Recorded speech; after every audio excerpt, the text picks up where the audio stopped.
tersebut. Declan kemudian menyebutkan bahwa dia mendengar tentang penyerangan di koridor uji coba. Kepala sekolah pun langsung membalas dengan ketegasan yang sama, menyatakan bahwa kabar itu belum terkonfirmasi. Dia sangat kesal karena tahu dalang di balik semua ini adalah keluarga Declan sendiri, sementara pria itu berpura-pura tidak tahu. Tiba-tiba Declan melemparkan sebuah senyuman palsu sebelum mengumumkan bahwa dia datang hanya untuk menawarkan bantuan. Declan kemudian membuka dimensi sakunya sembari memamerkan hasil buruannya. Dia mengaku telah berhasil menghabisi para pelaku penyerangan tersebut. Di dalam dimensi sakunya berjejer kepala para penjahat yang tewas, mengenaskan dan menegaskan bahwa Vimar adalah pemimpinnya. Declan sesumbar telah membereskan semuanya dengan membantai habis Vimar beserta keturunannya. Sementara itu, Asta mengawasi semuanya dari atas atap dan sama sekali tidak terkejut melihat kelicikan Declan membunuh Vimar. Namun dia curiga dengan ketepatan waktunya. Dia pun teringat satu-satunya orang dan percaya deh, kita akan melihat kejutan besar nanti. Kalian dan saya akan melihat sendiri saat Asta merasa heran karena Declan tiba-tiba muncul setelah namanya disebut. Entah keberuntungan atau Declan memang sangat teliti. Yang jelas, Asta lega akhirnya mendapat kesempatan emas ini untuk mendekati Declan di kehidupan sekarang meski levelnya masih jauh di bawah. Beberapa hari kemudian akademi kembali normal. Menjadi tempat yang menyenangkan seperti biasa. Namun Faren sempat melakukan sesuatu yang mencurigakan saat kunjungan terakhirnya. Dia berencana mengirim keturunan langsung dari darah Declan ke akademi. Kasarnya dia ingin memakai taktik Sandera. Taktik kotor yang hanya bisa dilakukan keluarga elit. Seolah sudah bersekongkol dengan Faren, pihak istana kekaisaran mendadak bertindak. Mereka mengumumkan pendaftaran putri ketiga mereka, tapi Asta yakin hal ini baru akan benar-benar terjadi tahun depan, bukan sekarang.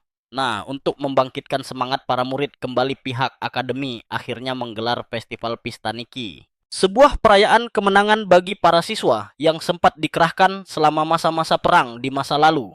Asta merasa akademi menganggap koridor uji coba setara dengan perang sesungguhnya. Cara cerdas untuk menghibur semua orang. Biar makin seru, akademi bahkan mengizinkan alkohol mengalir bebas, memberikan kebebasan mutlak bagi seluruh siswa malam itu.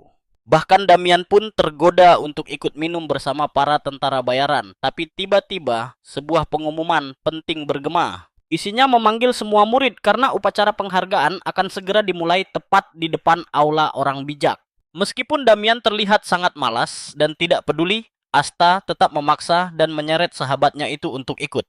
Asta luar biasa bersemangat karena dia sudah tidak sabar untuk mengklaim hadiah atas semua pencapaian besarnya kemarin. Begitu pidato kepala sekolah selesai, pembagian hadiah pun dimulai. Para penerima penghargaan dipanggil satu persatu untuk naik ke atas panggung. Saat nama mereka dipanggil mulai dari Dahlia, lalu Damian, dan menyusul nama Evelyn.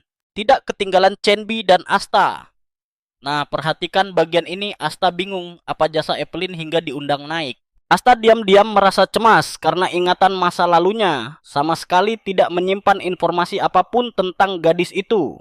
Meski begitu, dia berasumsi Evelyn pasti melakukan aksi hebat yang tak terduga selama insiden koridor uji coba. Saat giliran Asta tiba, dia menerima sebuah ramuan tingkat tinggi dalam wadah mewah langsung dari tangan kepala sekolah. Selesai upacara, Asta dan teman-temannya langsung pergi bersenang-senang mengitari area akademi sampai larut malam tiba. Tepat di puncak malam akademi, menyalakan kembang api spektakuler yang langsung memukau pandangan mata semua orang. Meskipun Asta menganggap itu pemborosan uang, dia bertekad melakukan hal serupa saat perpustakaan impiannya selesai dibangun nanti. Dia membayangkan dirinya berdiri santai di puncak menara mengamati seluruh wilayah, lalu menggelar perayaan meriah selama seminggu penuh. Setelah itu, barulah upacara kenaikan orang bijak dimulai. Keesokan paginya, sebuah pesan datang melalui burung hantu putih. Kalian pasti tahu reaksi Asta tanpa ragu. Dia langsung melompat keluar jendela menuju lokasi pertemuan rahasia. Tujuannya adalah sebuah bangunan terbengkalai yang dulunya memang menjadi markas para pemecah masalah akademi. Kondisi sunyi ini menjadikannya tempat paling ideal di seluruh area sekolah untuk melangsungkan obrolan super rahasia. Asta terkejut saat masuk karena kepala sekolah ternyata sudah membersihkan tempat itu hingga tampak sangat rapi. Setelah mereka berdua duduk santai, Asta langsung bertanya, mengapa dia mendadak dipanggil sepagi ini oleh pria tua itu? Ternyata pria tua itu menagih utang janji yang sempat ditukar Asta demi mendapatkan izin masuk ke perpustakaan khusus. Kepala sekolah menenangkan Asta dengan menyebut tugas ini sangat gampang, yaitu mengantarkan sepucuk surat rahasia. Sebelum menerima surat itu, firasat Asta sudah berbisik bahwa perjalanan ini tidak akan berjalan dengan mulus. Saat ditanya tujuannya, sang kepala sekolah menyebut sebuah wilayah berbahaya bernama Hutan Besar Hammer, tempat temannya bersembunyi. Mendengar nama tempat itu, Asta langsung tersentak kaget karena hutan tersebut sangat terisolasi sejak zaman kuno. Di sana penuh dengan monster buas mematikan dan berbagai material sihir langka yang sangat berbahaya. Asta tak habis pikir dikirim ke sarang monster seperti itu, tapi kepala sekolah malah meledeknya dengan santai. Dia bilang mencari orang di sana cukup mudah karena ada beberapa kamp penjelajah yang bisa dikunjungi. Tetap saja Asta cemas setengah mati. Namun tepat sebelum dia protes, sang kepala sekolah buru-buru menyela. Orang tua itu mengaku telah menyiapkan imbalan khusus yang kemudian disodorkan tepat ke hadapan pemuda tersebut. Melihat isi daftar tersebut, Asta langsung terdiam 1000 bahasa karena semuanya berisi barang langka berharga fantastis. Saat ditanya keluhannya, Asta langsung menelan kembali kata-katanya dan dengan tegas menyatakan siap menjalankan misi. Imbalannya memang terlalu menggiurkan untuk ditolak begitu saja.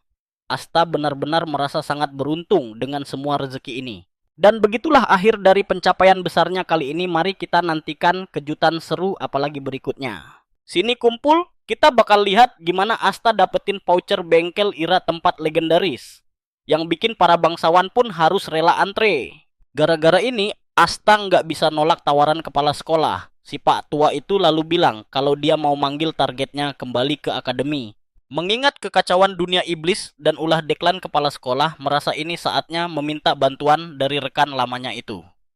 Tapi ada satu masalah kecil. Orang itu sibuk sama urusan pribadinya, makanya kepala sekolah minta Asta pergi ke sana buat bantu beresin masalah orang itu secepatnya. Ujung-ujungnya Asta sempat-sempatnya memeras kompensasi lebih banyak sebelum akhirnya dia melangkah pergi meninggalkan ruang pertemuan itu. Selesai rapat, Asta langsung mikirin rencana selanjutnya. Awalnya dia cuma mau ningkatin kapasitas mana pakai eliksir kelas tinggi. Tapi karena sekarang dia punya 3 botol, dia pikir nggak perlu lagi terlalu terobsesi sama kapasitas mana. Makanya dia mutusin buat fokus ke teknik penguat tubuh kesatria yang biasanya dicapai lewat energi eter. Teknik ini namanya monoli. Sederhananya ini teknik yang bisa bikin orang kayak Asta melampaui batas kemampuannya. Bahkan melampaui batas dirinya di kehidupan masa lalu. Asta senang banget akhirnya bisa memperkuat tubuhnya yang lemah ini. Dia girang bukan main. Selain jadi penyihir, sekarang dia juga bakal punya kemampuan fisik setingkat kesatria.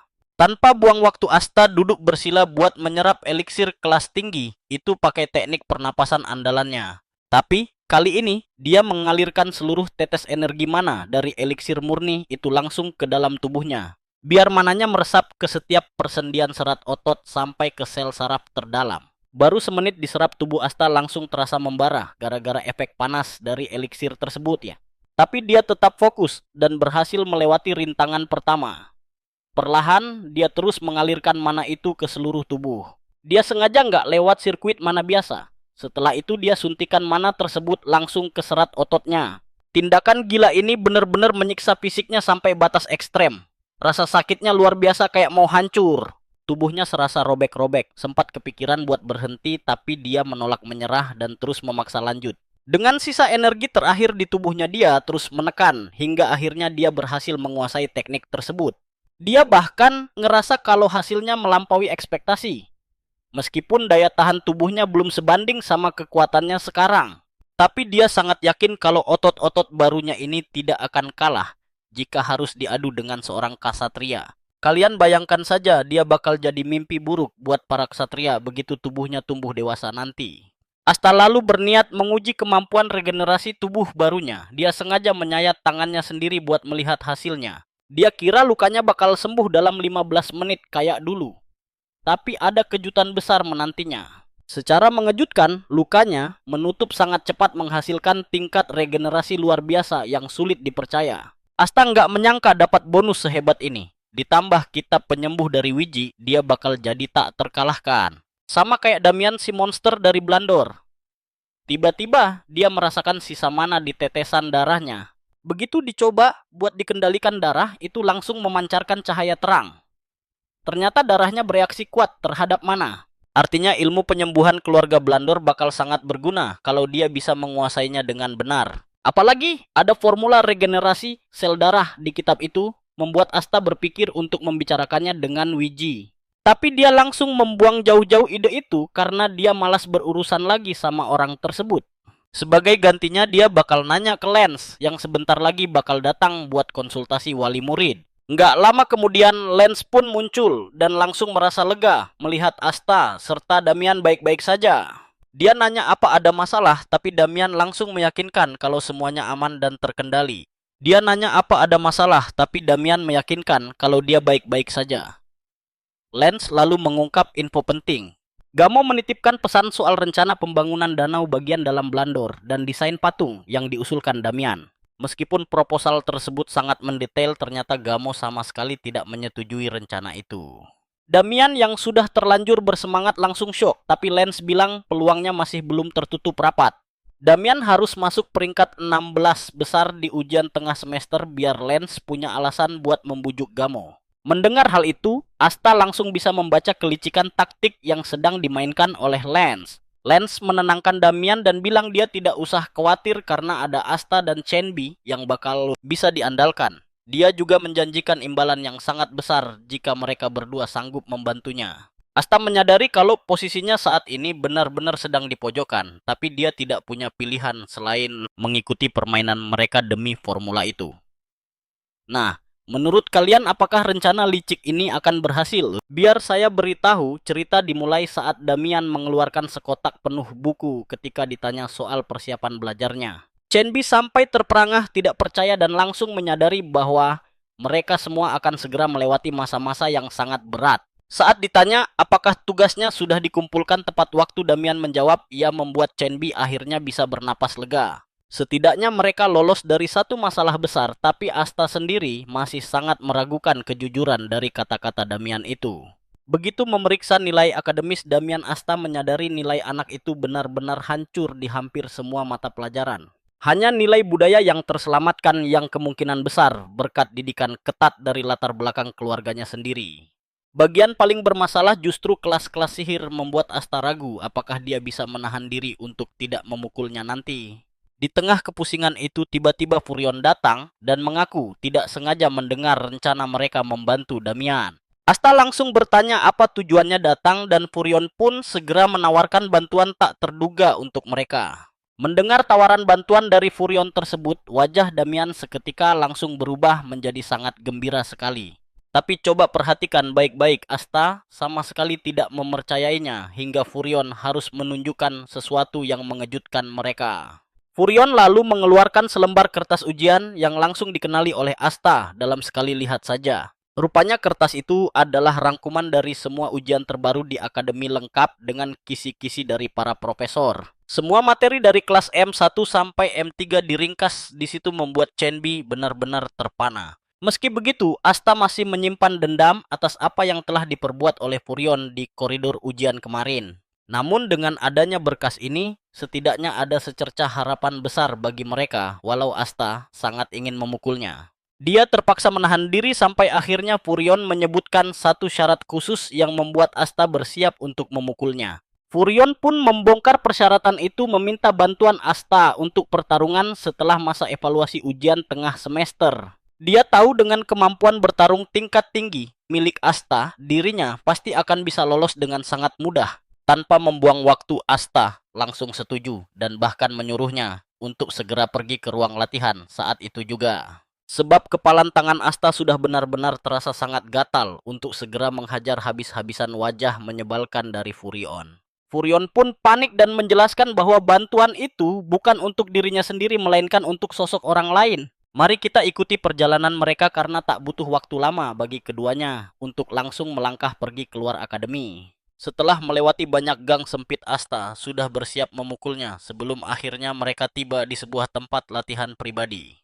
Melihat kemegahan tempat tersebut, Asta langsung menyadari bahwa murid barunya ini pasti adalah orang yang sangat kaya. Hingga akhirnya dia terkejut saat mengetahui bahwa sosok yang membutuhkan latihannya itu ternyata adalah Dahlia Day. Furion sempat ragu dan bertanya apakah dia benar-benar harus memilih Asta. Namun Dahlia menegaskan bahwa dia tidak punya pilihan lain. Dia tidak ingin mengandalkan koneksi keluarganya, lalu langsung memohon kepada Asta untuk segera memberikan bimbingan padanya. Asta justru menyarankan agar Dahlia memakai Furion saja untuk berlatih sampai masa ujian mereka selesai nanti. Alasannya karena dia sedang sibuk melatih Damian yang seketika membuat Furion sangat terkejut mendengar ide gila tersebut. Furion berteriak memprotes dan mengingatkan bahwa dia sudah membayar kesepakatan ini menggunakan berkas ujian berharga itu. Namun Asta membalas bahwa berkas itu hanya melunasi utang lama, bukan tindakan buruk Furion pada Chenbi kemarin. Mendengar alasan yang sangat tidak terduga tersebut, Furion benar-benar tidak berkutik karena rahasia busuknya akhirnya berhasil terbongkar juga. Mengejutkannya, Dahlia setuju dengan penawaran Asta membuat Furion langsung berteriak protes karena merasa dijadikan bahan kesepakatan. Dia menolak keras keputusan sepihak itu dan dengan bangga menyatakan dirinya sebagai keturunan agung dari keluarga Day. Asta hanya mengejeknya dengan santai dan berkata bahwa Furion sangat cocok untuk dijadikan samsak tinju pelampiasan emosinya. Harga diri Furion seketika langsung hancur berkeping-keping membuatnya terpaksa pergi dengan alasan harus bersiap menghadapi ujian akademi. Melihat kepergiannya, Asta menghela napas lega karena setidaknya masalah Chenbi kini sudah berhasil diselesaikan dengan sangat baik. Dia kemudian segera berjanji pada Dahlia bahwa dia akan melatihnya dengan sungguh-sungguh karena pembayaran penuh yang sudah diterimanya. Asta pun bertanya apakah dia ingin langsung dilatih pertarungan jarak dekat sementara Dahlia hanya berdiri terdiam kebingungan. Sementara itu, Ip sedang merencanakan sesuatu yang licik dengan menyuruh rekannya untuk mencuri dokumen rahasia ujian. Dia memberikan sebuah alamat rahasia untuk menemui seseorang yang sangat ahli dalam melakukan misi pencurian seperti itu. Kembali pada Asta, dia masih tidak menyangka harus melatih Dahlia karena hubungan mereka di masa lalu sangat buruk. Bahkan di kehidupan sebelumnya, mereka pasti sudah saling menyerang karena permusuhan mendalam yang tidak pernah usai di antara mereka. Asta bahkan bisa saja menghabisi Dahlia jika tidak ada bala bantuan dan percayalah kita akan melihat kelanjutannya nanti. Yuk kita ikuti kisah seru ini. Jika Asta mau melupakan dendam lamanya, peluang besar sebenarnya menanti di depan mata. Asta sadar bahwa mendidik Dahlia setidaknya akan sangat menguntungkan. Apalagi ketika Dahlia berhasil menekan Deklan, hal itu langsung membuatnya sangat bersemangat hingga berniat untuk memajukan rencana waktunya. Dia juga sangat bersyukur karena telah menyetujui kesepakatan itu, karena jika dia tidak menghajar Dahlia, sekarang dia mungkin tidak akan mendapat kesempatan itu lagi. Asta lalu bertanya tentang apa hal paling krusial dalam duel 1 lawan 1. Dahlia mengaku sama sekali tidak tahu, tetapi dia sangat ingin mempelajari gerakan yang Asta gunakan saat melawan Exter dulu. Asta terkejut melihat Dahlia begitu terobsesi meniru gaya bertarungnya. Dia menasihatinya untuk mencari teknik tersendiri, lalu menyuruhnya membayangkan siapa yang akan menang dalam pertarungan antara seorang penyihir resmi tingkat 8 melawan penyihir tingkat 9. Dahlia menjawab bahwa penyihir tingkat 8 pasti menang. Namun Asta langsung menyatakan bahwa tebakan itu salah besar. Pemenang sebenarnya adalah siapa yang berhasil menghancurkan kepala musuh duluan. Dahlia pun kebingungan. Asta langsung memberi contoh nyata dengan menembakkan peluru mono tepat ke arah kepala gadis itu, sambil berkata siapapun yang menyerang duluan, dialah yang menang. Saat Asta mulai berjalan pulang ke akademi, hari rupanya sudah larut malam. Namun dia tahu Dahlia bakal cepat berkembang jika lebih sering dihajar. Saat itulah dia tiba-tiba teringat bahwa Daman masih berkeliaran di luar sana. Sementara itu, kaki tangan Evelyn kebingungan memikirkan tugasnya. Dia akhirnya menyadari bahwa melalui lembaran kontrak yang disebarkannya itu, Evelyn sebenarnya mengincar relasi erat dengan para bangsawan. Jika taktiknya mulus, dia juga bisa masuk jaringan itu. Nah, perhatikan baik-baik karena disinilah semuanya mulai memanas. Dia masih ingat betapa hancurnya semua rencana sebelumnya. Namun dia sangat yakin kali ini hasilnya bakal jauh berbeda. Tak lama kemudian dia sampai di kedai teh biasa yang menjadi tujuannya. Lalu seorang pelayan segera menanyakan pesanannya. Pria itu pun membisikkan kata sandi rahasia yaitu bekukan teh tanduk naga panas. Pelayan langsung memintanya menunggu sebentar. Mendengar respon itu, dia lega tujuannya benar karena akan sangat memalukan jika salah mengucapkan sandi di kedai biasa. Begitu si pelayan kembali membawa tehnya, dia bisa melihat dengan jelas bahwa pria di hadapannya tampak sangat gugup. Pelayan itu maklum karena saat mendengar kata pedagang gelap, kebanyakan orang pasti langsung membayangkan tempat rahasia yang mengerikan. Padahal siapa yang menyangka kalau kedai teh yang begitu cantik dan terang benderang ini sebenarnya adalah pasar gelap. Dia lalu menanyakan bagaimana pria itu bisa tahu tempat ini. Tanpa ragu, dia mengaku ingin mencari bocoran lembar ujian kelas dasar tahun pertama akademi. Pelayan itu tersenyum dan menyebutkan ada orang yang berniat menjual bocoran itu. Dia kemudian menanyakan departemen mana yang dicarinya, dan pria itu menjawab bahwa dia sangat membutuhkan departemen sihir. Dia mengincar departemen sihir, dan kalian tahu kan, dia beruntung karena pertemuan dengan penjualnya sudah dijadwalkan segera. Si pelayan menawarkannya untuk ikut serta dalam pertemuan tersebut, membuat kaki tangan Evelyn itu merasa sedang dipermainkan. Meskipun sadar pelayan itu sengaja memancing emosinya, dia tetap setuju demi memastikan kualitas barang yang akan dia beli. Dia beralasan bahwa itu adalah etika dasar berdagang untuk memeriksa penjual sekaligus menguji keaslian dari barang tersebut. Namun jauh di lubuk hatinya dia tahu tidak ada jalan untuk mundur lagi. Pelayan itu pun merasa sangat senang mendengar persetujuannya, lalu berjanji akan segera membisikkan detail lokasi serta waktunya. Dia juga memperingatkan agar pria itu tidak mencatatnya dimanapun. Tanpa disadari, saat pelayan itu memberikan informasi rahasia, Asta ternyata sedang menguping dari luar kedai. Asta tidak percaya semua ini hanya kebetulan. Bagaimana mungkin pembeli dan penjual lembar ujian bisa muncul bersamaan. Dia merasa transaksi ini sangat janggal, apalagi tidak ada satupun dari mereka yang sempat membahas soal harga. Akhirnya dia memutuskan untuk menyelidikinya sendiri. Kebetulan dia memiliki pakaian khas Deklan yang sangat cocok untuk menyamar di tempat itu. Dia segera merogoh dimensi penyimpanannya untuk mengeluarkan jubah tersebut sambil berpikir apakah dia harus merampok orang terkaya di sana terlebih dahulu. Di sisi lain, si pelayan sedang merenungi betapa berbahayanya pekerjaan itu. Namun tiba-tiba Asta melangkah masuk mengenakan pakaian Deklan. Pelayan itu langsung terkejut setengah mati karena tidak menyangka pasukan penyihir elit Deklan akan mendatangi kedainya. Asta menyuruhnya menghentikan sandiwara itu dan tidak usah mencemaskan sandinya, sehingga si pelayan langsung patuh dan bertanya apa yang sedang dia butuhkan. Asta dengan tenang menjawab bahwa dia menginginkan kantong dimensi. Keringat dingin langsung mengucur deras di pelipis pelayan itu begitu mendengar ucapan Asta.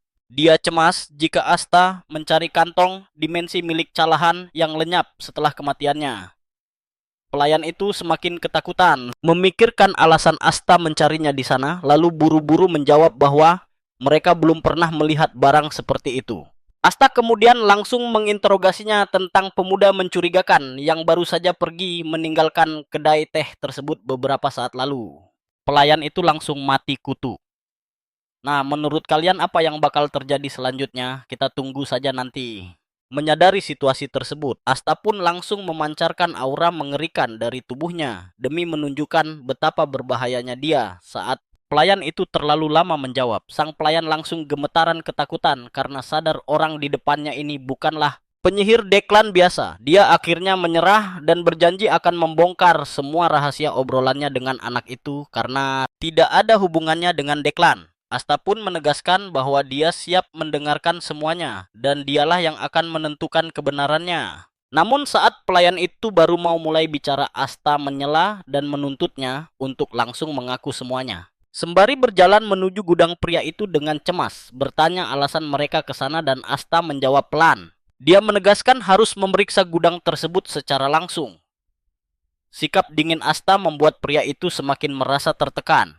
Perhatikan baik-baik saat mata Asta mulai mengintimidasi dan memojokkan pelayan itu agar dia terpaksa menuruti semua kemauannya. Ketika mereka mulai turun ke ruang bawah tanah, pelayan bertanya apakah harus sejauh ini dan Asta menenangkannya kembali. Dia menjamin tidak ada yang perlu ditakutkan. Jika dia jujur, bahkan Asta berani bersumpah atas nama Deklan. Semua pengakuannya akan dijaga rapat selamanya, asalkan tidak merugikan Deklan.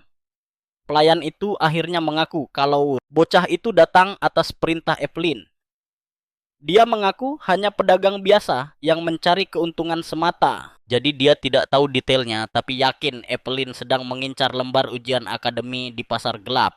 Asta benar-benar terkejut mendengar hal ini karena Evelyn adalah murid teladan yang sangat populer di seluruh akademi. Gadis itu dikenal punya moral yang sangat tinggi. Asta heran mengapa orang sepertinya melakukan hal sekotor ini. Sangat tidak adil melihat seseorang bersusah payah menjadi tutor private, sementara yang lain bisa membeli segalanya dengan uang.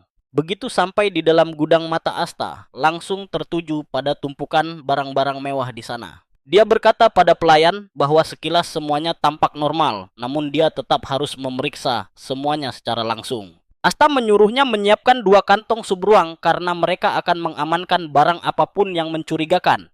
Pelayan itu gemetar, ketakutan karena riwayatnya tamat sekarang. Sementara itu Chenbi kesulitan mengajari Damian. Damian selalu keras kepala dan merasa cara belajarnya jauh lebih hebat. Dia terus mendebat bahwa mantranya berhasil, tapi Chenbi terpaksa menegaskan kembali betapa krusialnya rumus stabilisasi itu. Furion hampir berteriak frustrasi karena menyadari dirinya terjebak di dalam neraka yang sangat menyiksa. Dia sangat tahu. Kalian juga pasti setuju kalau Damian ini jenius yang aneh, tipe jenius yang sama sekali tidak punya logika umum. Bahkan semua yang dilakukannya sama sekali tidak masuk akal. Meski mantranya mustahil aktif, dia selalu punya cara mudah untuk langsung merapalkannya. Furion pun penasaran bagaimana jika Asta yang mengajari Dahlia dengan tenang nanti. Tiba-tiba Dahlia muncul dengan kondisi babak belur membuat Furion histeris karena Asta menghajarnya atas nama latihan. 1 minggu berlalu begitu cepat. Chenbi kemudian bertanya pada Furion tentang hasil koreksi nilai yang dia lakukan. Sebab semua jawaban yang dia periksa benar semua. Furion membalas bahwa hasil bagiannya juga menunjukkan hal serupa. Damian sendiri sangat terkejut mengetahuinya. Furion kagum karena Damian melampaui ekspektasinya hanya dalam waktu 1 minggu. Dia berharap Asta juga meraih hasil sempurna di tempatnya. Sementara itu Asta sedang mengawasi anak buah Evelyn. Asta sangat ingin menghajarnya sekarang, tetapi dia tahu harus menahan diri sampai bertemu langsung dengan sang penjual. Dia sempat berniat mengacaukan rencana mereka saat itu juga, namun dia sadar masih banyak pembeli lembar ujian lainnya. Sesaat kemudian, Debet tiba di lokasi pertemuan yang dijanjikan setelah berhasil melewati penjaga di pintu masuk. Malam harinya Debet kembali ke ruangan Evelyn untuk menyerahkan dokumen ujian yang baru saja dia dapatkan. Setelah memeriksa berkas itu bersama, mereka yakin dokumen itu asli. Evelyn lalu berjanji pada asisten misteriusnya bahwa mereka akan terus memanfaatkan Debet.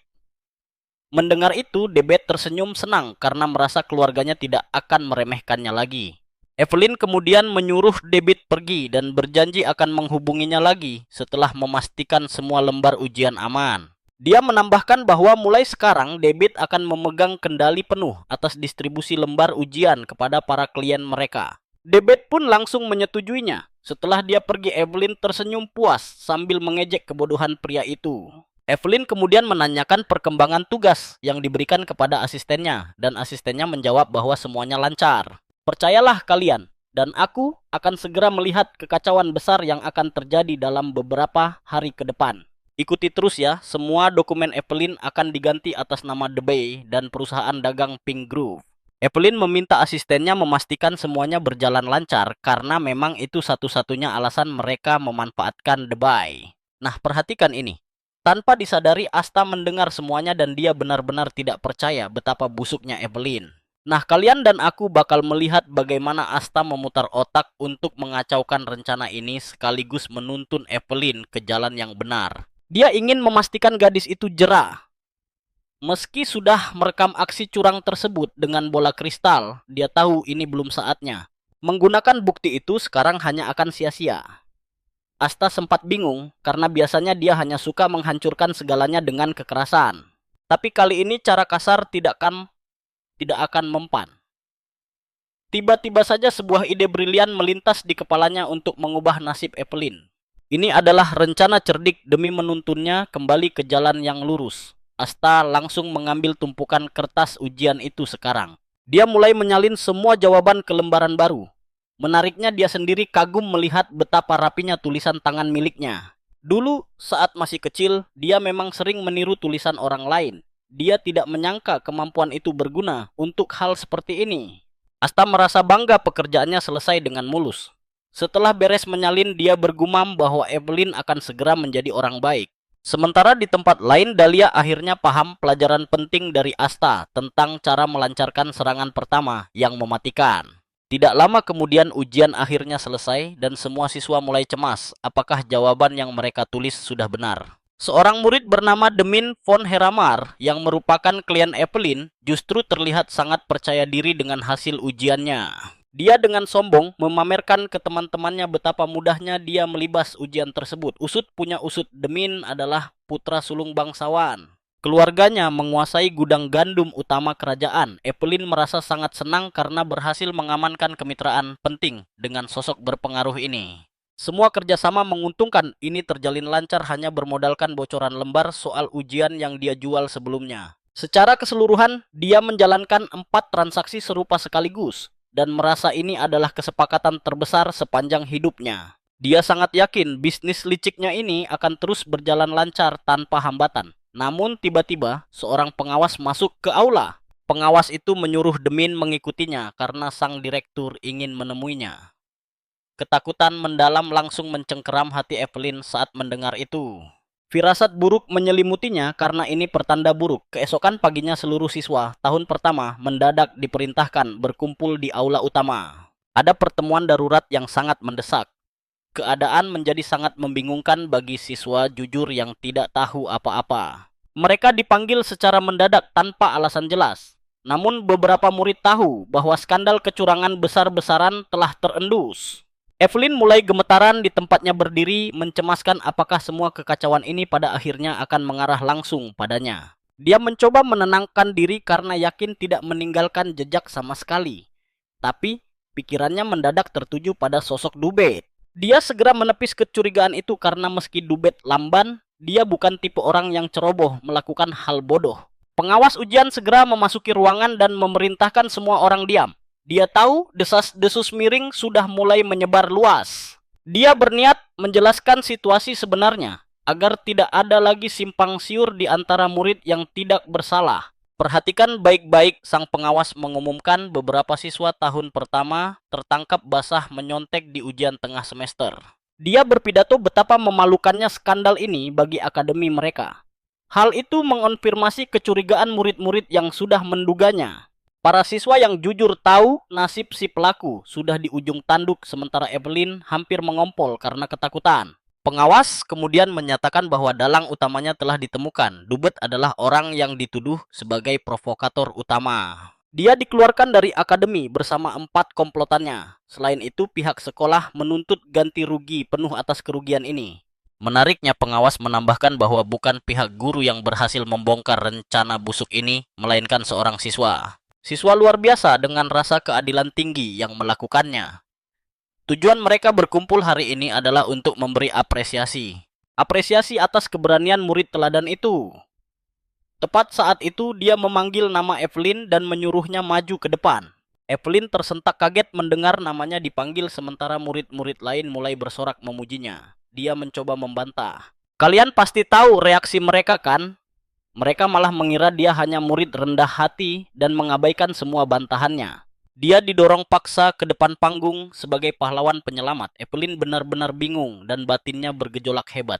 Dia merasa semua ini salah besar. Sementara itu Asta berdiri di barisan belakang sambil bertepuk tangan bangga untuknya. Dia berharap Evelyn tetap di jalan yang benar mulai sekarang karena kini dia dicap sebagai pembela kebenaran kaum tertindas. Bisa dibilang dia hakim bijak penumpas korupsi. Seminggu berlalu, papan pengumuman peringkat ujian akhirnya resmi dipajang.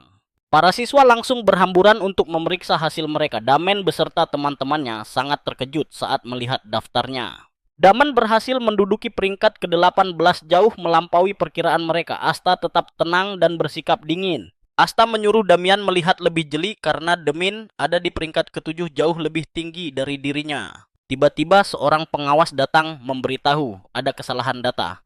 Dia berjalan mendekat lalu menempelkan lembar hasil yang benar. Kali ini peringkat Damen naik ke posisi ke-16, membuatnya hampir gila karena terlalu bahagia. Dan begitulah akhir kisah kali ini di mana Asta akhirnya bisa menagih hadiah penggandaan miliknya setelah Damian lulus ujian. Kalian harus menyimak ini.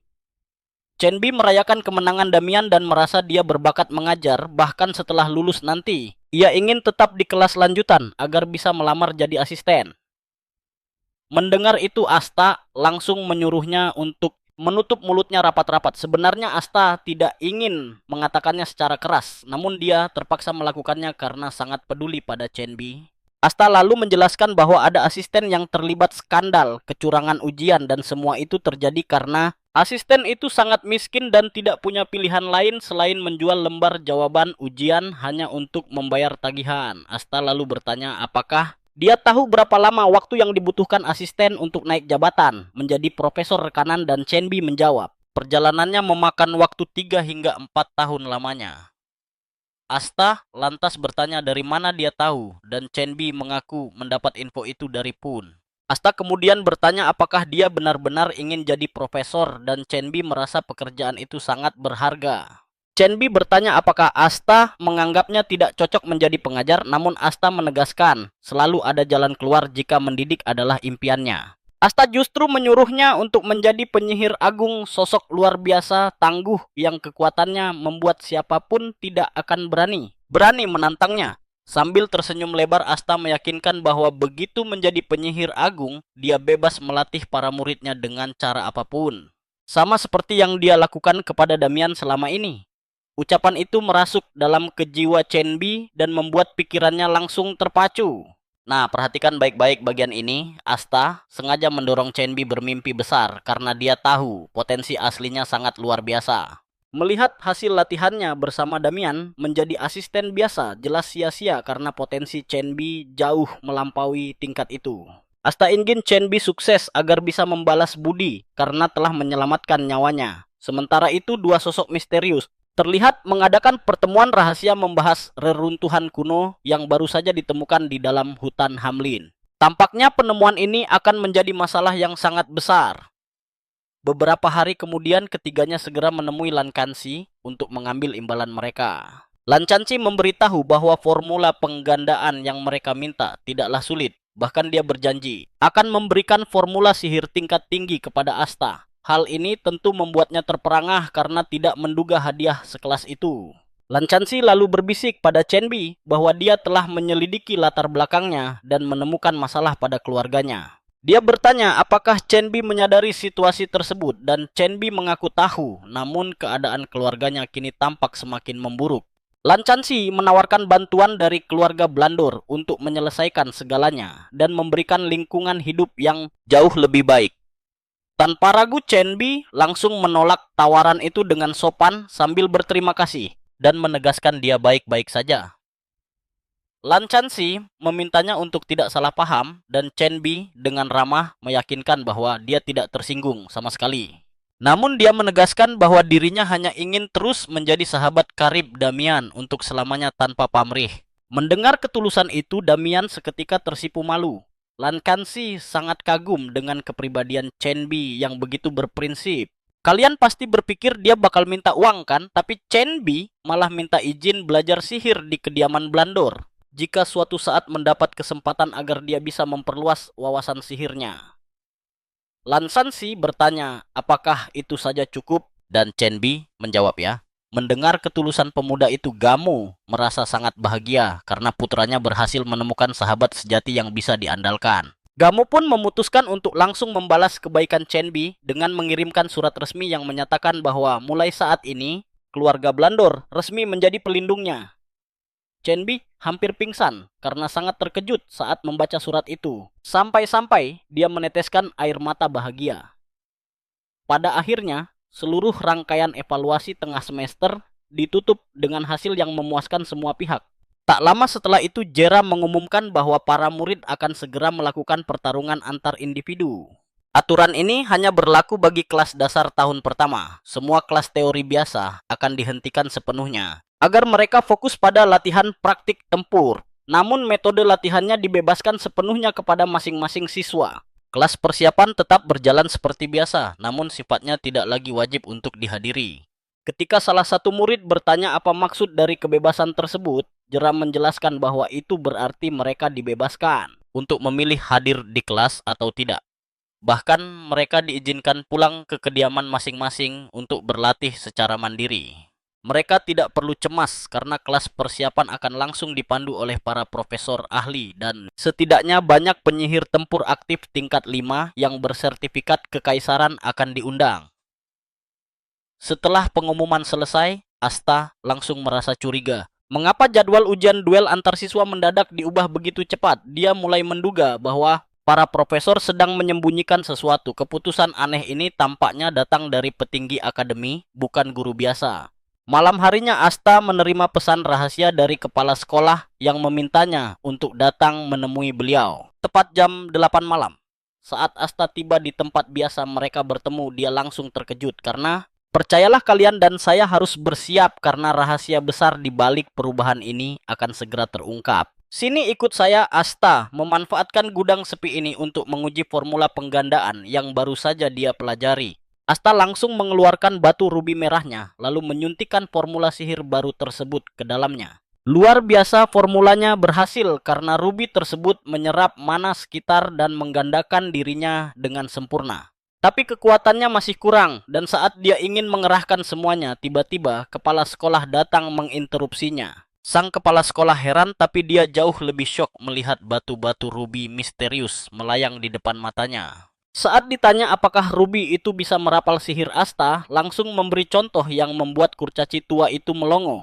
Dia tidak menyangka Asta bisa menyimpan mana mentah di dalam batu rubi, lalu menggunakannya untuk merapal sihir. Dengan penasaran, dia berteriak menanyakan jangkauannya sebelum mendadak kepo dari mana Asta mendapatkan batu rubi tersebut. Asta berjanji akan menceritakan semuanya, tapi dia meminta satu imbalan dulu. Di dalam hati, rencana licik mulai tersusun. Asta melihat samsak tinju terbaik untuk menguji kekuatan barunya. Kepala sekolah dengan sombong menantang Asta menyerangnya. Dia sesumbar bahwa serangan macam apapun tidak akan bisa menyentuh sehelai rambutnya pun. Asta tidak banyak membantah. Nah, perhatikan baik-baik. Asta langsung mulai menggabungkan semua batu rubi tersebut sampai energinya meluap dengan sangat dahsyat. Sadar ada yang tidak beres, kepala sekolah mulai panik dan berteriak, tapi Asta sama sekali tidak mau berhenti. Begitu kekuatannya penuh, dia melepaskan ledakan raksasa ke arah si kurcaci. Meski menurut Asta, efeknya masih biasa saja. Saat debu mereda, kepala sekolah tampak syok berat hingga berteriak histeris, menanyakan siapa sebenarnya pemuda di depannya. Kurcaci tua itu mengakui mana Asta memang sangat murni, tapi apa yang baru saja dia lakukan benar-benar tidak masuk akal. Asta dengan santai menjawab bahwa dia hanyalah pemuda biasa memancing kekesalan lebih lanjut dari sang kepala sekolah. Dia bahkan bertanya apakah Pak Tua mengiranya sebagai iblis jahat yang sedang merasuki tubuh manusia. Kepala sekolah membalas bahwa definisi biasa versi Asta sangat tidak normal dan dia ingin menghajarnya agar dia sadar. Sihir itu terlalu aneh hingga dia pun kesulitan memahami prinsip dasarnya. Lalu dia mencari batu merah tadi. Dia bertanya kemana perginya semua batu rubi merah itu, tapi Asta malah menanggapinya dengan acungan jari tengah. Begitu mereka berdua akhirnya tenang dan mulai mengobrol, Asta menanyakan alasan kenapa dia dipanggil ke ruangan tersebut. Pak Tua mengungkap ini ada hubungannya dengan hutan besar, lalu dia mengaktifkan bola kristal di atas mejanya. Kalian juga bakal kaget melihat ini. Asta sampai terbelalak ketakutan saat menyaksikan apa yang terpampang jelas di dalam bola kristal. Hutan besar Hamlin sendiri adalah wilayah yang tak terjamah sejak zaman kuno karena dipenuhi berbagai monster mengerikan. Meskipun manusia adalah makhluk yang mudah beradaptasi dan mampu bertahan hidup di mana saja tempat ini berbeda. Hanya tentara bayaran elit yang sanggup bertahan di sana, namun rekaman di bola kristal menunjukkan hal berbeda. Asta melihat para tentara bayaran terkuat sekalipun gemetar ketakutan saat menghadapi ancaman mayat hidup yang mengerikan. Sebab musuh mereka bukanlah mayat hidup biasa, melainkan jenis monster mati yang bergerak menggunakan jiwa, bukan sisa memori. Artinya mereka bangkit dengan sendirinya. Kepala sekolah lalu menjelaskan ancaman monster penghancur kuno yang tersegel di sana. Monster penghancur kuno tersebut telah lepas dari segelnya, memicu bangkitnya roh-roh pendendam dari kedalaman bumi. Roh jahat merayap naik mengikuti sang monster. Situasinya sangat darurat, tapi tidak ada muridnya yang bisa dikirim. Semua murid elitnya sibuk, padahal misi penyelamatan ini harus segera berangkat paling lambat 2 hari dari sekarang. Kepala sekolah menanyakan keputusan Asta sambil menegaskan bahwa dia tidak akan menarik kembali hadiah yang sudah diberikan. Dia meminta Asta menganggap barang itu sebagai hadiah cuma-cuma untuk generasi muda. Artinya, tidak akan ada bonus imbalan tambahan. Kepala sekolah menegaskan keputusan sepenuhnya ada di tangan Asta karena misi berbahaya ini menyangkut taruhan nyawa. Ini bukanlah hal sepele yang bisa diselesaikan dengan uang atau imbalan materi semata karena taruhannya sangat besar. Saat Pak Tua masih sibuk memperingatkan bahayanya Asta langsung memotong pembicaraan dan menyatakan bahwa dia bersedia berangkat. Kepala sekolah terkejut setengah mati. Asta mengaku paham bahwa Pak Tua sangat mengkhawatirkan keselamatan rekannya di sana. Pria itu jelas tidak akan mundur meski nyawanya terancam. Asta mengakui dirinya memang bukanlah pahlawan kebenaran yang suci. Tapi dia juga bukan sampah tak punya hati yang tega mempermainkan nyawa orang lain sebagai alat tawar-menawar. Lagi pula, Asta yakin hal berharga yang ingin dia pelajari tersembunyi di dalam hutan itu, jadi dia tidak boleh melewatkannya. Usai sepakat, kepala sekolah memberikan tiket teleportasi khusus agar Asta bisa melewati penjaga tanpa hambatan sama sekali. Dia juga menyerahkan sebuah jubah artefak pelindung tingkat tinggi untuk membantu menjaga keselamatan Asta selama perjalanan nanti.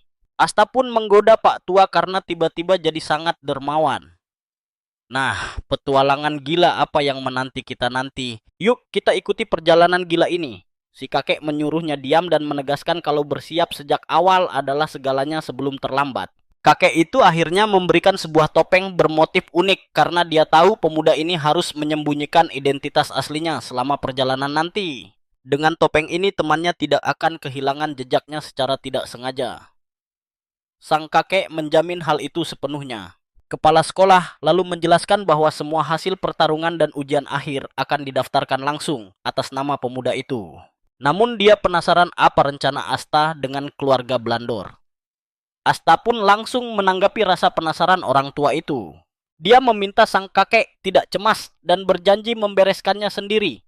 Asta lalu mengirim surat untuk Chenbi dan Damian. Isinya memberitahu bahwa dia pergi latihan dan meminta mereka jangan mencarinya. Alih-alih marah, Damian justru termotivasi. Damian memutuskan ikut keluar untuk berlatih keras. Sementara itu di Greentown, sebuah kota dekat hutan besar Hamlin, Asta terlihat sedang merenung sendirian di sebuah gudang tua untuk merencanakan langkah selanjutnya. Di tempat lain, teman si kakek bernama Oberyn tengah menemui pemandu bernama Ray untuk mengantarnya ke hutan. Ray mengaku sangat ketakutan untuk kembali ke sana. Namun Oberyn mengingatkannya tentang kontrak pengawalan ketat antara kamp pangkalan keempat dan wilayah Greentown yang disepakati. Bahkan Ray sudah menerima bayaran 4 kali lipat di muka, tapi liciknya dia malah mencoba membatalkan kontrak tersebut. Pemandu itu mengejek Oberyn karena tahu mencari pemandu pengganti saat ini mustahil. Dia mulai berakting sedih demi keselamatannya. Ray beralasan ingin bertahan hidup dari ancaman monster yang bisa muncul tiba-tiba. Padahal dalam hatinya dia hanya ingin uang. Dia ingin memeras koin dari kantong Oberyn karena dia tahu memasuki hutan itu sama saja dengan cari mati. Rencananya adalah kabur membawa seluruh uang haram tersebut lalu menetap di desa yang tenang. Tiba-tiba Asta muncul mengejutkan mereka. Wajahnya tertutup rapat oleh topeng pemberian kakek tua itu. Mereka berdua panik lalu berteriak bertanya siapa sosok asing tersebut. Bukannya menjawab, Asta justru menyuruh Oberyn memperkenalkan diri dulu. Setelah itu, barulah Asta mengaku sebagai murid kepala sekolah. Dia yakin telah berada di lokasi yang tepat dan meminta Oberyn memanggilnya senior saja mulai dari sekarang. Melihat bala bantuan Oberyn telah tiba, Ray langsung berlagak pintar dan menyuruh Oberyn membawa peta miliknya saja. Dia sengaja membual seolah-olah peta itu adalah barang paling berharga dan penting agar dia bisa bebas pergi. Oberyn yang polos langsung percaya begitu saja dan merasa dia bersama Asta bisa mengatasi semuanya sendiri di hutan. Pemandu licik itu tersenyum lebar dan bersiap melangkah pergi dengan gembira. Tapi tiba-tiba suara dingin Asta menghentikan langkah kakinya seketika. Sekarang perhatikan baik-baik. Dengan nada dingin Asta memberinya waktu 1 detik saja untuk segera duduk kembali. Begitu 1 detik itu berlalu, tanpa jawaban Asta langsung menghajarnya habis-habisan tanpa ampun layaknya menabuh genderang perang. Oberyn hanya bisa gemetar ketakutan melihat kebrutalan Asta, bahkan mulai ragu apakah mereka sanggup mengalahkan sang penghancur. Sementara itu, dua pria misterius kembali berkumpul di tempat tersembunyi untuk mencoba melepaskan sebuah segel kuno. Namun, upaya pembukaan segel sihir tersebut berjalan sangat lambat jauh dari kecepatan yang mereka perkirakan sebelumnya. Mereka heran kenapa binatang buas itu belum bangkit sepenuhnya, padahal hawa membunuh yang pekat sudah menyebar kemana-mana. Mengetahui Asta sedang menuju ke hutan demi mencari sang penghancur, salah satu dari mereka berniat pergi menghadangnya. Solon bertanya kepada rekannya Kellogg apakah dia bisa mengatasi Asta sendirian tanpa bantuan dari siapapun. Dengan sombong dia memamerkan jumlah penyihir yang telah dia bantai, merasa Asta bukanlah ancaman berarti baginya. Kini kelompok Asta telah memasuki hutan lebat dengan dipandu oleh Ray yang tampak babak belur setelah dihajar. Kalian pasti setuju kalau kedatangan Asta sangat membantu. Namun karena seluruh tubuhnya tertutup, Oberyn tidak bisa menebak usianya. Melihat tinggi badannya, dia menduga umur mereka sebaya. Ternyata, julukan yang diberikan kepada pemuda tangguh ini adalah Bulan Baru. Dia dikenal sebagai pemecah masalah yang andal. Di tengah jalan, Asta tiba-tiba menawarkan bantuan kepada si pemandu. Asta berniat menyimpan tas punggung besar yang terlihat sangat berat itu ke dalam ruang penyimpanan dimensi khusus miliknya. Namun Ray buru-burunya menolak dengan dalih tas itu berisi persediaan darurat penting yang sewaktu-waktu bisa langsung dia butuhkan. Asta langsung menyadari kalau pemandu licik ini sebenarnya masih belum menyerah untuk merampas semua harta milik Oberyn nanti. Meski begitu mereka terus melangkah masuk ke dalam hutan. Beberapa saat kemudian Ray merasakan hawa aneh mendekat. Dia memperingatkan Oberyn untuk bersiap. Tiba-tiba, gerombolan orc yang menunggangi serigala raksasa berlari kencang ke arah mereka. Ray panik setengah mati karena tempat ini sangat jauh dari pangkalan kedua yang seharusnya menjadi wilayah kekuasaan orc. Oberyn membeku ketakutan karena bingung harus berbuat apa. Namun tiba-tiba butiran permata merah delima berkilau memenuhi udara. Asta menyuruh Oberyn memasang tameng pelindung. Percayalah, momen serangan dahsyat berikutnya bakal luar biasa epik untuk kita saksikan. Saat serangan permata merah itu melesat cepat, para orc sadar ajal. Mereka sudah dekat sebelum ledakan besar menghancurkan segalanya. Ayo kita lihat, ini ledakan dahsyat yang memaksa Oberyn dan Ray menutup mata. Saat asapnya hilang, yang tersisa hanya kehancuran. Saat Ray melihat kedahsyatan Asta, dia akhirnya setuju memakai subspace miliknya. Karena dia menyadari bahwa tidak ada jalan keluar lagi untuk dirinya sendiri. A pun setuju dan berkata dia bebas menggunakannya. Selagi mereka melanjutkan perjalanan, mereka bertemu goblin kekar yang dihabisi Asta dalam sekali serang. Asta sangat terkejut melihat wujud para goblin itu, membuatnya bertanya-tanya apakah mereka berubah karena sang penghancur. Ray menyarankan untuk memeriksa lebih dekat dan Asta pun setuju. Setelah melakukan pengamatan cepat, Ray berkata bahwa goblin ini berasal dari camp pangkalan kedua dan disebut goblin Kenti. Namun keberadaan mereka di luar sini berarti mereka sedang memperluas wilayah kekuasaan atau ada sesuatu yang memburu mereka. A menduga pilihan paling masuk akal adalah mereka sedang dikejar dan menilai dari cakar mereka yang berdebu dan penuh kulit kayu serta kaki mereka yang terluka parah. Semuanya membuktikan bahwa mereka memang sedang melarikan diri dari sesuatu. Ray lalu menyarankan untuk berputar lewat rute yang jauh lebih aman karena goblin berburu dalam kelompok dan menjadi puncak rantai makanan di sana. Ray tahu makhluk yang menakuti goblin itu pasti berbahaya. Bukan main-main, jadi dia meminta Asta menghindari risiko yang tidak diketahui jika memungkinkan. Tapi anehnya, Asta langsung setuju dengannya, menyebut risiko tak terduga sebagai hal terburuk. Jadi mereka akan mengikuti jalannya saja. Nah, perhatikan baik-baik. Mengakui ketajaman insting Ray. Karena meski jangkauan sensornya luas, area ini penuh dengan banyak gangguan energi. Namun Ray berhasil menemukan rute terbaik untuk menghindari semuanya, membuat AA terpaksa mengakui kehebatan Ray. Jauh lebih hebat daripada dugaannya. Dia pun memutuskan mengikuti petunjuk Ray sementara waktu. Tidak lama setelah itu, Ray memberitahu keduanya bahwa tujuan mereka sudah dekat karena begitu mereka berhasil menyeberangi rawa, di depan mereka akan sampai di kamp pangkalan pertama. Namun dia meminta mereka berdua beristirahat sementara dia memeriksa area sekitar terlebih dahulu. Saat mereka bersiap, Asta bisa merasakan kecemasan Oberyn dan dia tidak menyalahkannya. karena rute memutar tadi memakan waktu 1 hari penuh. Oberyn memperingatkan Asta bahwa monster itu pasti mendekat dan mereka tidak punya banyak waktu luang. Dia meminta Asta untuk segera menemukan sang penghancur dan menghabisinya sebelum keadaan menjadi tidak terkendali. Dia menyalahkan dirinya sendiri atas kekacauan ini, tapi bukannya bersimpati, Asta justru membenarkannya karena dia merasa malas mendengar keluh kesah tersebut. Bukanlah seorang dokter pribadi. Tiba-tiba saja Ray mendatangi mereka kembali dengan wajah yang dipenuhi rasa ketakutan. Kalian bisa tebak apa yang dia katakan. Dia berteriak menyuruh mereka lari karena penguasa rawa sedang mendekat. Rupanya, jauh di dalam hutan itu terdapat area neraka yang dikenal sebagai kedalaman. Dan penguasa rawa yang mengerikan itu adalah salah satu makhluk purba yang lahir dari sana. Anehnya, tidak ada yang tahu mengapa dia pergi meninggalkan wilayah kedalaman itu dan justru memilih tinggal di rawa-rawa hutan.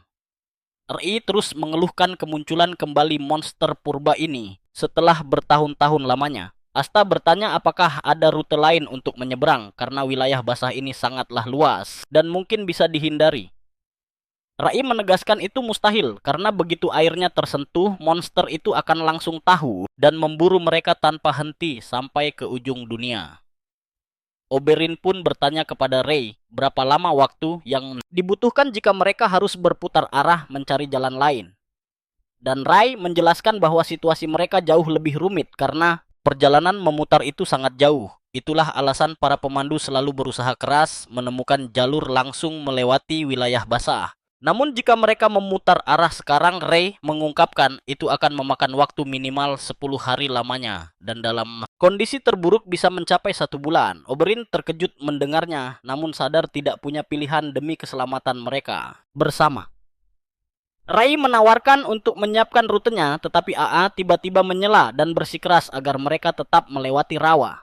Ray sangat terkejut lalu mencoba memperingatkan AA tentang bahaya besar makhluk itu yang telah merenggut banyak nyawa. Para prajurit penyihir dan ksatria, Asta langsung menukas bahwa Ri salah paham karena tujuan mereka di sini bukan sekadar lewat, melainkan ingin membantai penguasa rawa tersebut. Ray menyadari keseriusan Asta dan hanya bisa menghela napas panjang dengan frustrasi. Oberyn memotong pembicaraan berkata, Asta tidak perlu berkorban sejauh itu untuk dirinya karena dia sudah sangat berterima kasih mereka mau menemaninya sampai sini. Asta menyela ucapannya menegaskan monster itu tetap harus dihabisi. Bagaimanapun caranya, dia bertanya apakah Oberyn akan terus gemetar ketakutan seperti itu saat mereka menghadapi sang penghancur. Oberyn mencoba membela diri menggunakan alasan konyol, namun Asta menegaskan bahwa keputusan menghabisi monster itu esok hari sudah bulat. Melihat tekad bulat Asta yang tidak bisa diganggu, gugat Oberyn berkata ada satu hal yang bisa dia lakukan untuk membantu. Asta menyindir apakah sebelumnya dia hanya ingin menonton saja. Lalu Oberyn mengungkap bahwa kekuatan aslinya belum bangkit sepenuhnya tapi yakin itu bisa membantu. Dan percayalah, kelanjutan kisah epik ini akan membuat kita semua terpana. Kalian dan aku bakal melihat kekuatan gila bernama Overclock Jurus yang bisa membangkitkan potensi tersembunyi seseorang hingga batas maksimal secara instan untuk si Asta. Asta pun langsung sangat tertarik dengan kekuatan hebat itu dan meminta Oberyn menjelaskannya secara detail. Keesokan paginya Auron bangun sangat awal untuk mempersiapkan dirinya sendiri menghadapi misi penting ini. Namun, dia terkejut saat melihat Asta mendadak muncul dari kejauhan sambil menyeret Ray. Asta menangkap basah Ray yang mencoba kabur lalu menghajarnya lagi. Asta lalu bertanya pohon mana yang dia sukai agar bisa diikat di sana saat mencoba kabur lagi nanti untuk dimakan para monster penunggu. Melihat betapa seriusnya, Astare meyakinkan Asta bahwa dia tidak punya alasan lagi untuk kabur. Setelah mereka selesai sarapan dan kondisi tubuh Asta sudah kembali sangat prima, dia bertanya apakah Oberyn sudah siap dan dijawab ya. Sesuai dugaan si Ray malah bilang, dia belum siap, jadi Asta menyuruh mereka berdua mundur selagi dia melawan monster itu. Asta kemudian melangkah masuk ke rawa untuk memancing perhatian si monster karena begitu seseorang masuk ke wilayahnya, monster itu akan mulai melacak demi membuat sang monster menjadi jauh lebih tertarik. Dia menyayat tangannya dan meneteskan darahnya ke air. Beberapa detik kemudian, sebuah pusaran raksasa muncul di air dan monster itu pun keluar. Monster itu sangat besar hingga berdiri menjulang tinggi jauh di atas Asta. Dan meski Oberyn serta Rey gemetaran ketakutan, Asta tetap tenang. Asta santai menoleh ke Auron menyuruhnya memulai. Sekarang perhatikan baik-baik saat Auron meluncurkan kekuatannya ke Asta demi membuka potensi tersembunyinya. Asta langsung merasakan energi dahsyat mengalir deras di sekujur tubuhnya dan akhirnya dia merasakan kebebasan luar biasa yang sudah lama hilang. Si monster langsung mencoba menyerang Asta dan mengira serangannya kena, tapi Asta rupanya sudah melompat tinggi ke udara demi mengungguli posisi si monster. Asta berterima kasih pada lawannya karena dia bisa menguji batas kemampuannya sekarang. Di saat bersamaan, ketika menjelaskan bagaimana cara kerja detail dari kemampuan overclock, Oberyn mengakui tidak begitu paham teorinya. Namun dikabarkan kalau kekuatan hebat ini mampu membuka potensi melewati batas maksimal. Tapi dia memperingatkan Asta tentang satu aturan khusus yang sangat penting. Tampaknya, durasi overclock hanya bertahan selama 5 menit dan lebih dari itu akan sangat berbahaya. Jadi dia harus menang dalam 5 menit saja. Sekarang setelah Asta berdiri berhadapan langsung dengan si monster rawa, dia langsung mengeluarkan banyak lingkaran sihir sambil berpikir bahwa waktu 5 menit sangatlah cukup untuk bersenang-senang dengan mangsanya. Asta kemudian mengaktifkan sihir api hebat yang membakar tubuh monster itu dengan sangat dahsyat hingga apinya bahkan terus menyala di dalam air. Oberyn dan Rey sampai tidak percaya dengan penglihatan mereka saat melihat api milik Asta benar-benar berkobar di dalam air.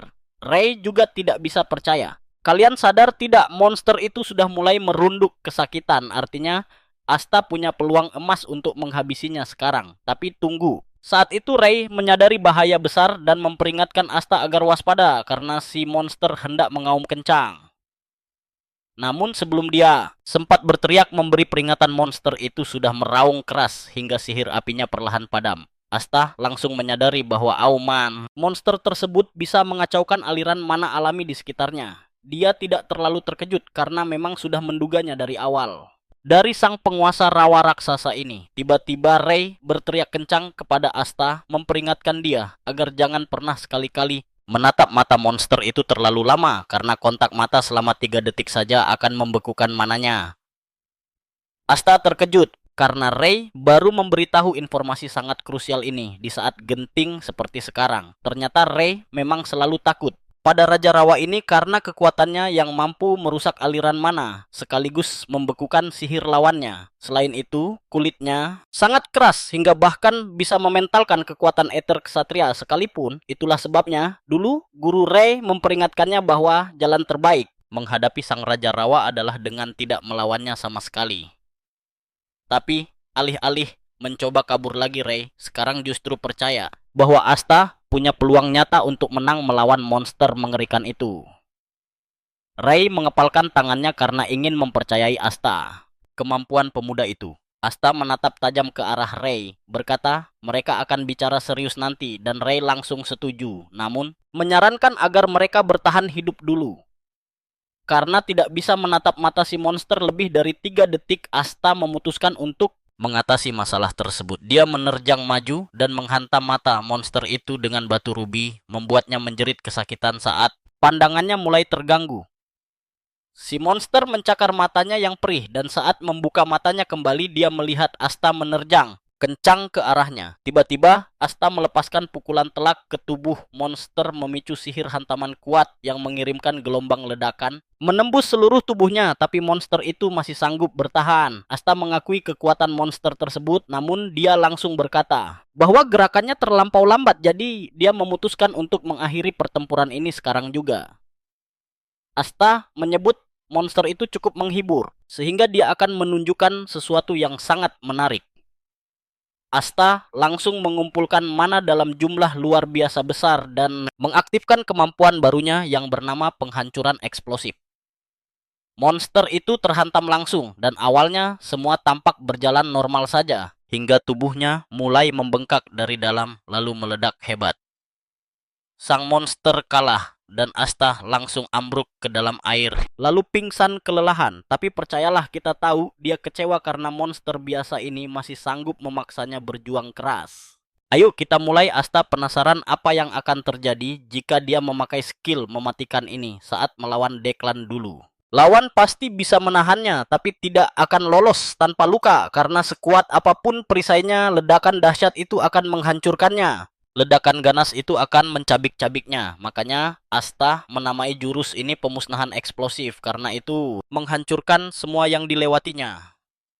Tanpa disadari, seluruh kejadian mengerikan itu sedang diawasi oleh seorang mata-mata. Ternyata sang mata-mata adalah Kellogg. Dia sangat terkejut melihat Asta berhasil membantai binatang purba yang dia jadikan umpan.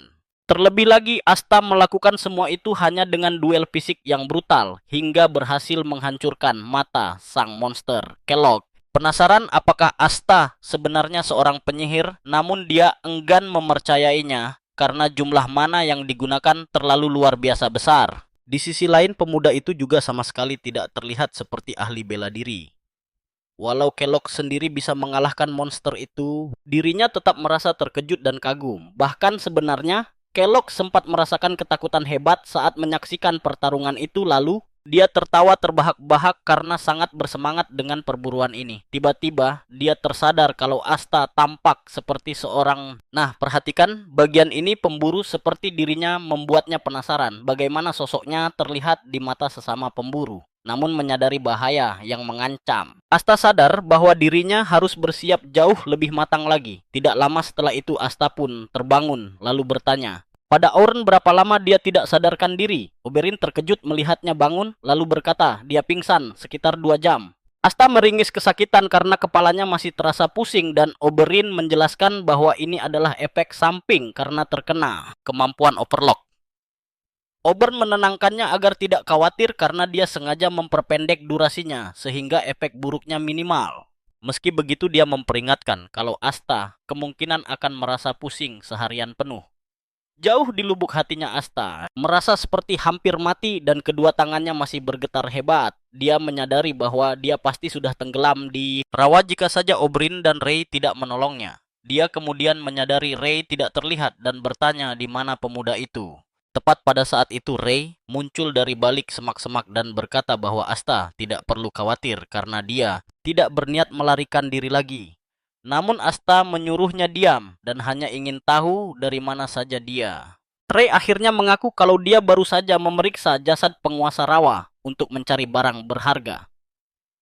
Lalu Rey bertanya apa yang akan dilakukan Asta pada jasad monster tersebut dan Asta menyuruh Rey mengambilnya sebagai tebusan nyawanya. Dia bahkan meminjamkan kantong dimensi untuk membawanya, membuat Rey langsung berterima kasih dengan sangat gembira. Asta berniat memberikan salah satu kantong rampasan dari pedagang pasar gelap.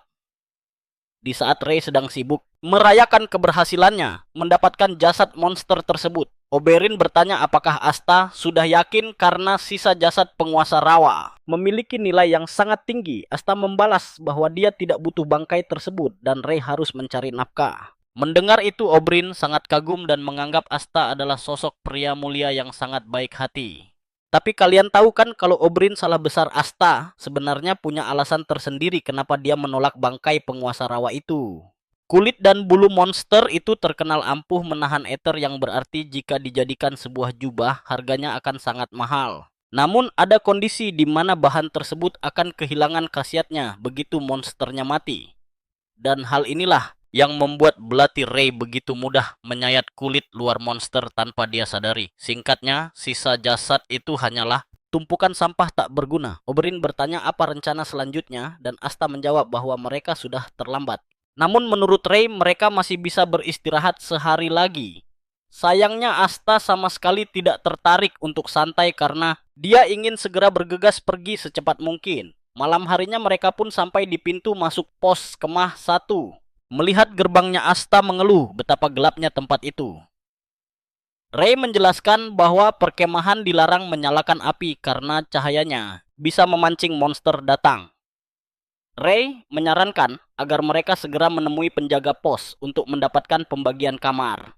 Asta heran dan bertanya apa maksud penjaga pos. Lalu Ray menerangkan bahwa tempat ini dikelola kelompok tentara bayaran yang menguasai area. Mereka meminta jatah hasil buruan dari setiap tentara bayaran yang menginap di sana. Sederhananya, mereka hanyalah sekelompok bandit serakah berpakaian rapi. Tiba-tiba sebuah suara mengerikan memecah kesunyian malam, menegur Ray karena berani menyamakan mereka dengan penyamun. Ray mendongak lalu melihat ketua pos bernama Fixer berdiri di atas menara pengawas membuatnya ketakutan setengah mati. Bahkan Oberyn terintimidasi oleh penampilannya dan tampaknya kelompok mereka bernama Aviot. Fixer melompat dari posnya dan mendarat tepat di depan mereka lalu mengulurkan tangan kepada Asta. Namun Asta bergeming sampai Fixer menjelaskan dia berniat menjabat tangannya. Akhirnya Asta pun setuju menyambut jabat tangan tersebut dan mereka berdua malah melepaskan sedikit tekanan aura tempur untuk saling menguji kekuatan lawan. Setelah adu kekuatan itu selesai, Asta bertanya kenapa sang pemimpin menyambut mereka secara langsung dan percayalah tawaran gila darinya sudah menanti kita di kisah berikutnya. Kalian harus denger ini, mereka mau balik ke kamp 4 lalu Fixer langsung numbalin Ray begitu saja. Katanya dia dengar Ray sibuk membual tentang rencana menipu penyihir naif.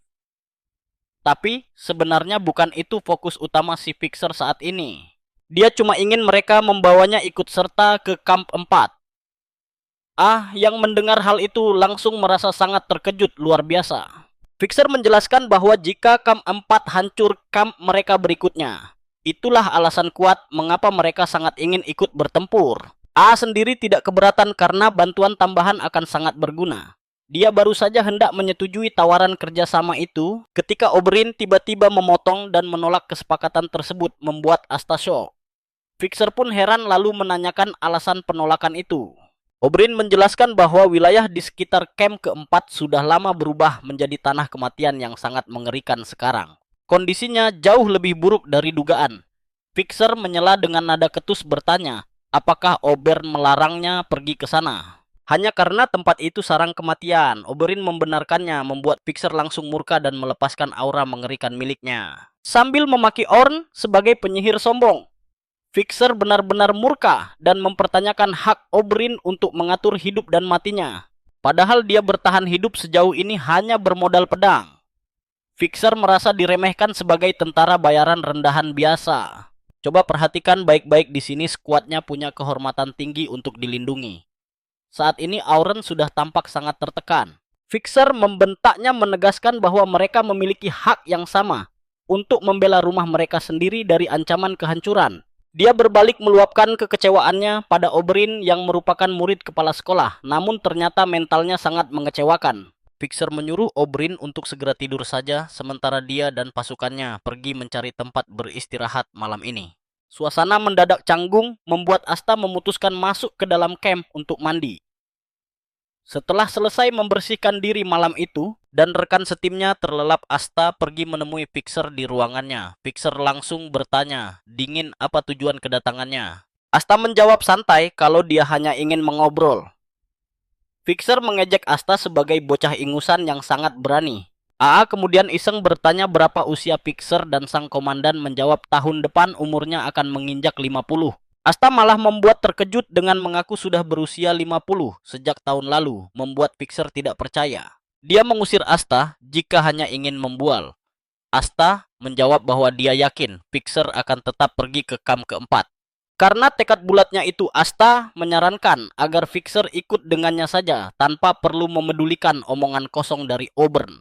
Asta tahu kerjasama ini akan jauh lebih menguntungkan bagi kedua belah pihak jika mereka bergerak bersama-sama. Kalian pasti kaget kan? Ternyata Fixer shock banget karena dia pikir selama ini Oberyn yang memegang kendali penuh di sana. Asta memperjelas bahwa Auron cuma sekadar pajangan berbeda dengannya yang bertindak realistis sesuai usia aslinya saat ini. Asta menginginkan Fixer karena dia menilai aura mengerikan yang dikeluarkannya saat membentak Oberyn tadi sangat luar biasa. Kemampuan bertarungnya sangat langka. Fixer sadar Asta sedang mencoba memanfaatkan anak buahnya sebagai tameng hidup pertempuran. Asta membenarkannya tanpa ragu. Fixer lalu bertanya apakah kesepakatan ini harus dianggap sebagai permintaan formal. Asta menginginkan jalan keluar terbaik untuknya. Fixer lalu memutuskan untuk memulangkan seluruh tentara mudanya terlebih dahulu. Hanya prajurit berpengalaman saja yang ikut bertaruh nyawa. Asta memuji keputusannya yang rela berkorban demi anak buahnya. Fixer menegaskan bahwa dia sangat membutuhkan Rai untuk memandu kepulangan kelompok muda tersebut melewati rute alternatif. Karena Ri adalah pemandu terbaik, dia bahkan bersedia menukar pemandu miliknya sendiri demi mendapatkan jasa dari Ri. A bingung dan bertanya alasannya. Fixer menjelaskan tentang adanya sosok penguasa rawa ganas yang sangat berbahaya. Pemandu mereka tidak cukup ahli melintasi rawa itu. Namun Asta dengan tenang menyuruhnya untuk tidak perlu khawatir. Fixer kebingungan mendengar ucapan santai A. A lalu balik bertanya bagaimana cara mereka bisa mencapai camp pertama. Sebab jika mereka memutari area rawa tersebut, mereka pasti akan tersasar langsung menuju lokasi camp ketiga. Fixer terkejut mendengarnya dan bertanya apakah monster penguasa itu telah mundur. Asta memberikan jawaban tak terduga. Dia sudah mengirim monster itu ke alam baka, membuat Fixer benar-benar syok. Keesokan paginya para tentara bersiap. Sementara kelompok muda pulang, Asta memastikan apakah Fixer sudah mengirim pengintai untuk memeriksa kebenaran ucapan semalam. Pengintai membenarkan bahwa monster rawa telah mati. Hal ini membuat Fixer terheran-heran dan bertanya siapa sebenarnya Asta. A menjawab dengan dingin bahwa dia adalah bosnya saat ini, lalu menanyakan keputusan akhir dari sang komandan. Fixer setuju meminta jaminan keselamatan anak buah mudanya. Asta mengiyakan. Fixer lalu bertanya apa keinginan AA selanjutnya. Asta mengulangi keinginannya untuk mendapatkan umpan meriam pertempuran. Setelah itu mereka bebas melakukan apa saja yang mereka mau. Fixer menerima syarat tersebut. Asta kemudian meminta Fixer untuk menghentikan sikap formal yang kaku di antara mereka. Dan begitulah akhirnya perbedaan umur 2 tahun tidak ada artinya membuat Fixer hanya bisa terdiam syok. Kalian dan aku tahu betapa anehnya ini dia sulit percaya Asta lebih tua dan mencurigainya sebagai penyihir pengguna ramuan awet muda.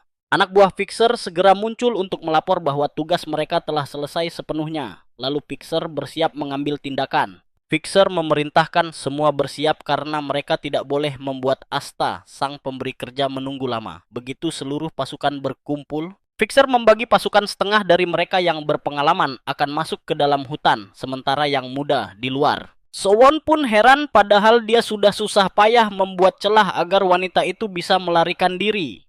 Mereka pun berebut mengajukan diri. Melihat semangat mereka membara, Fixer meminta mereka untuk tenang dan menjaga mulut. Dia menegaskan kepada para prajurit muda bahwa dia tidak ingin mendengar keluhan apapun dan menyuruh mereka segera lekas pergi. Meski Fixer mendesak mereka untuk pergi, mereka tetap enggan bergerak sementara Asta mengamati semua itu dari belakang. Ri kemudian datang dan bertanya, apakah tentara bayaran Apiat benar ikut? Asta mengonfirmasinya sambil menyindir apakah dia tuli. Bagi Rai ini kabar baik karena mereka adalah pemburu monster legendaris yang telah menjaga markas selama hampir 200 tahun. Mendengar hal itu, Asta menyadari bahwa mereka adalah orang-orang yang tahu cara untuk menang di medan perang. Kalian harus perhatikan ini, Ri. Yakin monster bukan tandingan mereka, tapi tentara bayaran. Itu tetap akan sangat membantu jalannya misi. Asta berharap hal itu benar. Dia lalu bertanya kepada Ray dan Obern apakah mereka sudah mengemas barang bawaan. Obern memastikan semua sudah siap, namun Asta malah meledeknya bahwa orang mati tidak butuh barang bawaan apapun. Ray berteriak kesal agar Asta tidak menyumpahinya. Tapi dia akhirnya meminta Asta menyelamatkannya jika mereka berhasil bertahan hidup nanti. Asta tahu orang ini sedang mempertaruhkan nyawanya, tapi jujur saja dia memang tidak punya pilihan pelindung lain yang lebih andal. Kecuali jika dia mati di tangan Deklan. Asta akhirnya memberitahu Ray bahwa dia bebas melakukan apa saja. Ray berterima kasih dan berjanji akan berusaha sekuat tenaga meski dia enggan jika harus sampai menjual jiwanya sendiri. Asta kemudian menemui Fixer yang meminta bantuan untuk membujuk seseorang sebelum mereka semua memulai perjalanan panjang ini. Asta menanyakan siapa dan di mana orang itu.